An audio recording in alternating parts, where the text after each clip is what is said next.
What's up guys, for today's video, for today's vlog. Ngayong araw nga ipupunta kami sa palengke para naman maipakita namin sa inyo ang ilang pagbabago dito sa aming bayan ng Bulinaw. Nagmeryenda ng masarap na milk tea na kadali ng kalugong. Solve na naman ang mga kabuli. Tara at samahan nyo kami. Let's go! Himas! Ito na po yung order namin. Automatic. Ito na.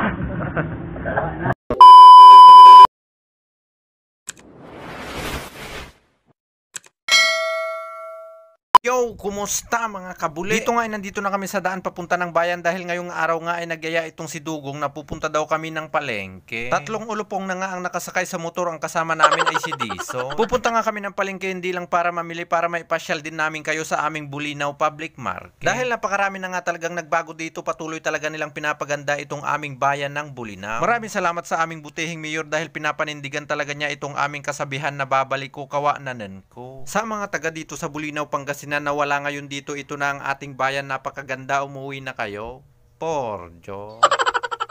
Pagkarating nga namin dito sa palengke dating parkingan, dumaan muna kami ng simbahan. Sabi nga ni Dugong magdasal muna kami saglit para hindi kami makatulasid ng paninda dahil wala kaming pambayan. Pagkatapos nga namin pumunta ng simbahan ay pumunta na nga kami dito sa mga gilid-gilid at sa mga singit-singit. Dahil araw nga ng Sabado ngayon, market day, kaya kahit dito sa gilid ay marami nang nagtitinda. Ang market day nga namin dito sa Bulinaw, Pangasinan ay Sabado at Martes. Dito nga ay parang gusto daw bumili ni Kuya Disoy ng itak dahil makamol na nga yung kanilang itak, pwede ng pagilo. Dito na lang nga kami bumili sa gilid, hindi na nga kami pumasok ng Easy Mall dahil kaunti lang naman ang aming bibilhe. Oo mga kabuli, meron na ngang mall dito sa Bulinaw, gilid lang ng simbahan, bumilang ka lang ng 30 na kuda. Dito naman sa harap ng Easy Mall ay under renovation na nga itong aming Don Raimundo Sports Complex. Hindi nga lang namin alam kung kailan nila ito matatapos, ang alam lang namin ay hindi dito ito nagtatapos. Dahil nga sa natapos na din itong aming bagong tayong Municipal Hall ng Bulinaw ay pinuntahan na rin namin. Pinangalanan nga nila itong Balin Bulinaw na ang tawag sa Tagalog ay Bahay Bulinaw. Dito na lang nga kami sa labas, hindi na kami pumasok dahil nagugutom at nauuhaw na kami. Siguro sa mga susunod na video namin ay papasukin na nga namin yan. Dito nga ay naglalakad na kami para humanap ng mameryenda. Dahil nga sobrang init, ang gusto nga daw ni Dugong ay milk tea. Dito na nga kami pumunta sa The Brew Authority dahil may kakaibang templada nga daw ang milk tea nila dito. Pagkarating nga namin dito, hindi na kami nagpaligoy-ligoy, agad ng umorder 3 unggoy ng milk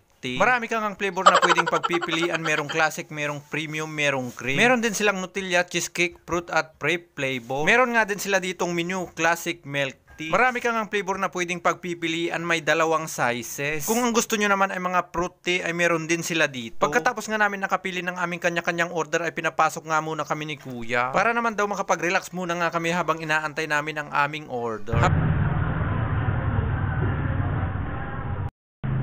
Tumuli ko sa tayo.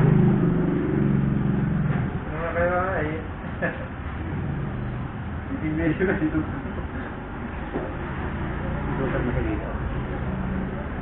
Dito nga natapos na nilang tinimpla itong aming order, napakabilis, automatic. Ito na po yung order namin. Automatic. Ito na. Gawa na yung order namin, no? Napakabait din nga ng may-ari nitong The Brew Authority dahil siya pa ang mismo nag-serve ng aming order. Dahil sa palagi nga daw napapanood ni Boss Jeff itong aming vlog sa Facebook, dito nga ay binigyan pa kami ng sombrero. Porjo. Shout out kay Boss Jeff, love you. Maraming salamat sa masarap na milk tea at binigay mong kalugong. Sa mga gustong makatikim ng ganito kasarap na milk tea, mangyari lamang pumunta kayo dito. Nagbubukas sila 10 AM ng umaga, nagsasara sila 7 PM ng gabi. Nakabukas po sila Monday hanggang Sunday. Matatagpuan naman itong kanilang pwesto dito sa P. Calado Street, Barangay Herminal. Nasa harap lamang po ng Motopost Motorcycle. Himas!